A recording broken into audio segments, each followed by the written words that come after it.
What's going on, peoples? Listen,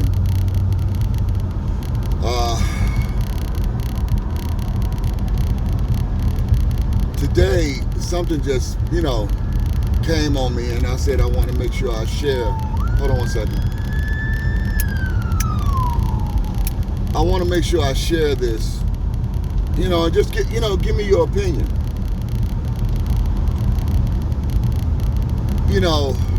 There's a lot of people that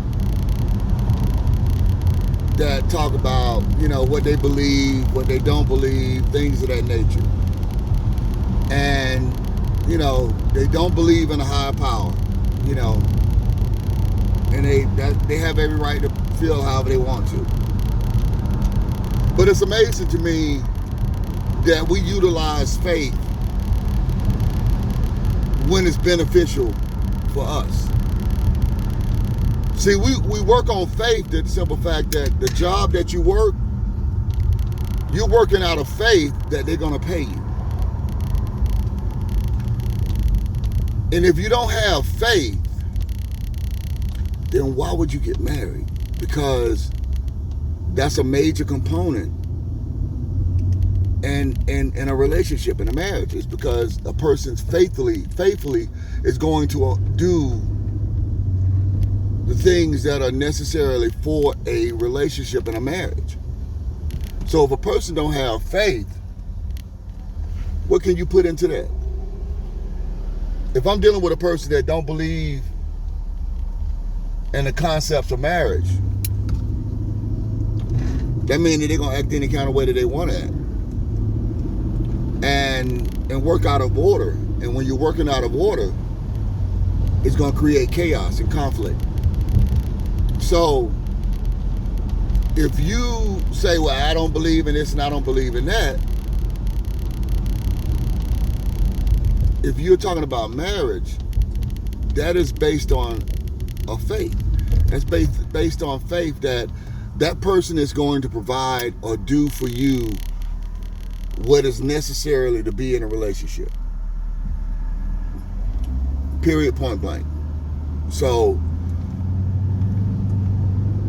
while we looking at situations where people say, well, I don't believe in this, I don't believe in that, but then, they seeking marriage, they seeking success, they seeking all of that, because all of that is based on faith. If you go out here and you cut hair, or you go out here and do anything entrepreneurial wise, you're going based upon faith that you're going to be able to get people to support your business. That's faith. You provide a service, they utilize your service. That's faith. You're walking in faith. So it's amazing how sometimes people will say, I don't believe in this, I don't believe in that, or they want to make it fit around this and around that, and they say, well, hey, in my belief, I believe this. Listen,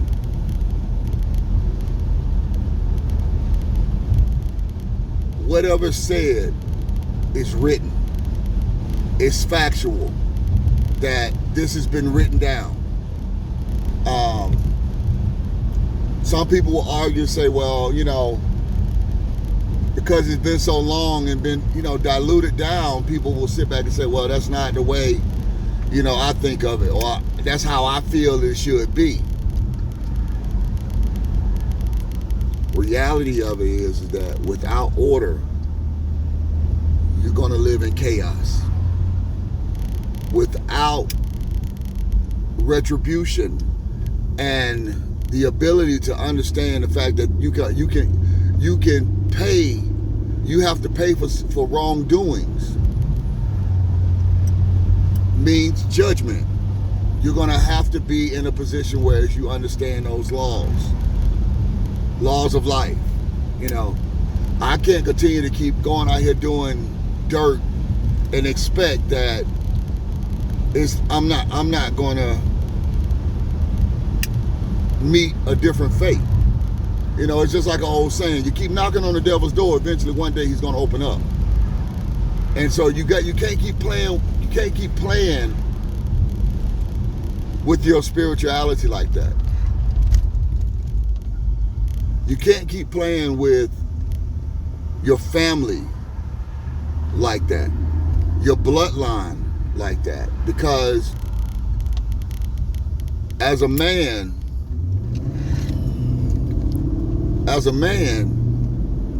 we have to we're head of the household, so we have to make sure that we provide provision, protection, and protection is more than just physically getting up saying, hey, let's get to it. Protection is being able to see situations before they come out at you, and protecting your home so that your home does not get affected by a decision by somebody else. That's what protection also includes. Protection also includes the fact that if I want to go out here and I do something, can this bring harm back to my family? If I go out here and I do something dirty against someone, they know where I live, or how are they going to retaliate against me? And how are they going to retaliate against me? If I'm dealing with somebody who's grimy, I got to realize the fact that they're grimy and assume all possibilities that it can go to that level. I have to review that and understand that. If I'm dealing with someone that I know that doesn't have, they got a checkered past or they got anything like that, I have to understand who I'm getting in bed with. And that goes so much into also choosing a mate. Knowing who you get in bed with was meant, because if you allow for someone to come in your bed, understand the personality of who that person is. If they got traits of deception, selfishness, envy, greed, gluttony,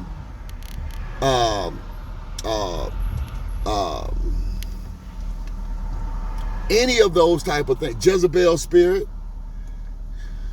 if you lay in bed with someone that has these attributes, what make you think that they're not going to eventually come on to you? Come on. Make it make sense.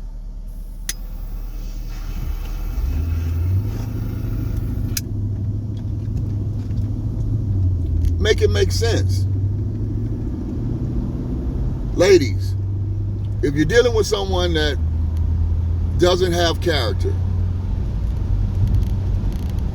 doesn't care about anybody, doesn't care about how they speak to you, doesn't care about how tact is not even a word in their vocabulary. If you know that you're dealing with someone like that, why are you complaining about who you have? Because you already know who you have. You already know who you have. You're dealing with a person that is selfish,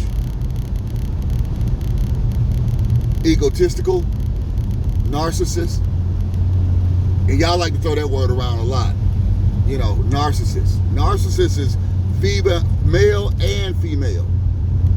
Understand that. A narcissist is not bound to one gender. So when you're looking at situations, understand that you are solely responsible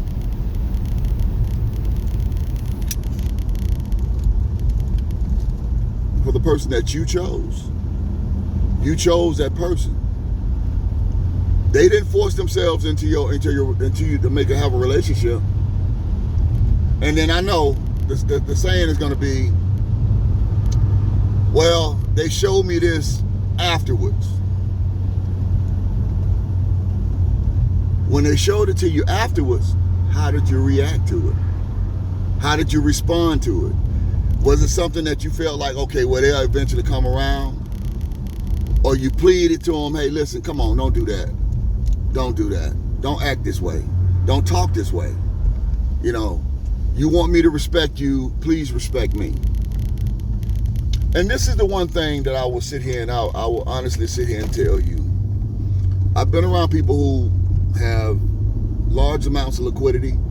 I've been around people who have medium amounts of liquidity.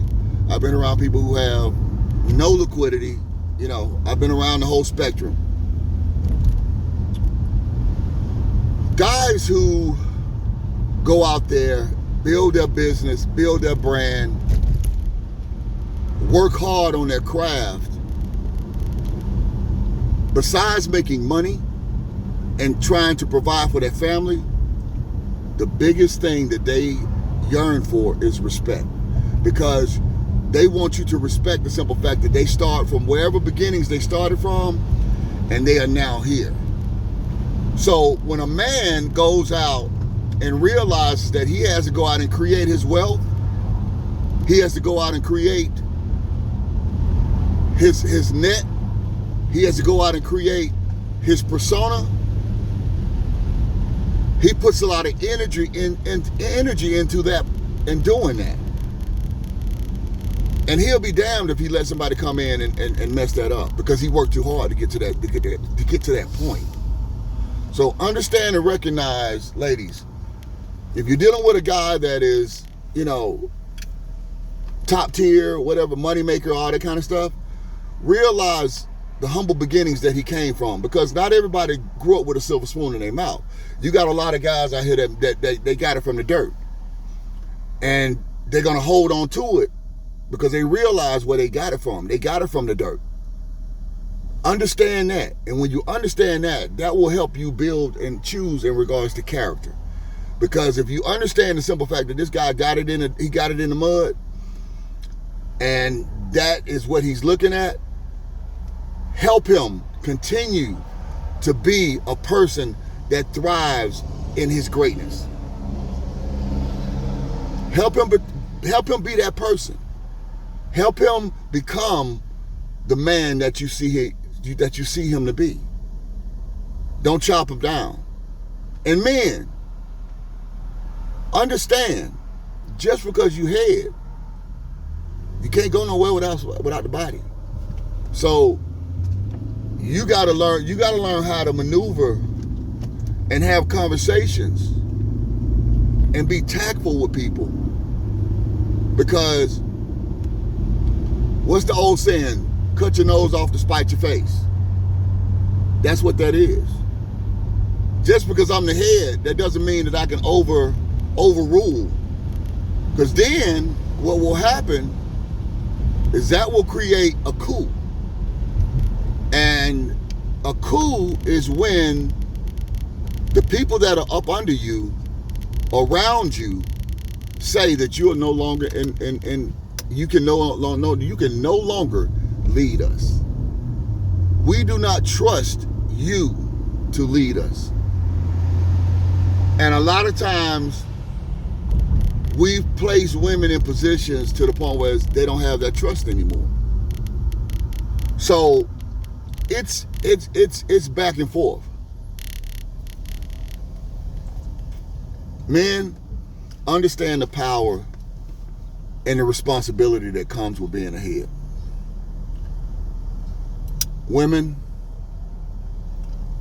be women and allow for your man to lead. If you feel that you can't trust a man to lead, why are you with him? Because that's a man that you chose. Now, if he gives you good sex, if he makes good money, understand that those are attributes of a provider, of a man.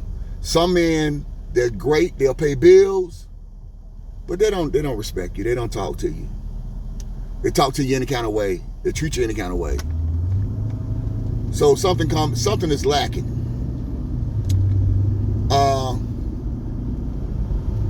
A man that can have great sex, he'll give you great sex, but he leaves it up to you to work out the finances. Because you might be dealing with a boy child. or man-child rather.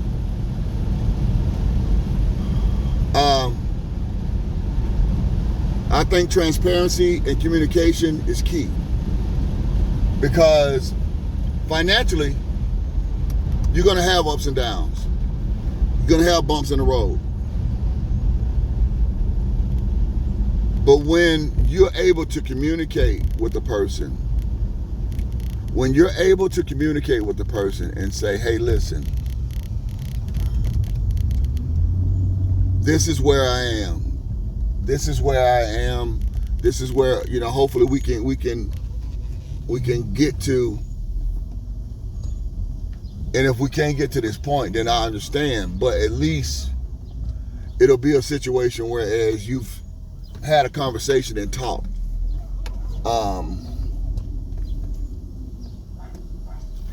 if you can't communicate with a person, what will happen if you can't talk about sex? That person is not open to that person is not open to have a conversation about sex. Then that means that, guess what? You're not going to be able to get satisfaction. You're not going to be able to get satisfied. If you can't talk to a person about how they talk to you, and communicate with that, they're going to continue to talk in that manner. They're going to continue to talk in that manner, and that's going to be the part that gets disrespectful. So, long as you understand that, you should be pretty good. Recognize that when a person is trying to be helpful, trying to be understanding, don't take it as if they supposed to do that, because they're not. They're not. So I hope you guys take all of these words into consideration. Let it be beneficial for you, some part of your life. I'm doing a DBL Amarillo location that I went to last night for the grand opening event. Harlem Cigar Lounge, located up in Lawrenceville, Georgia. I mean, they're going to be one of the main distributors for DBL.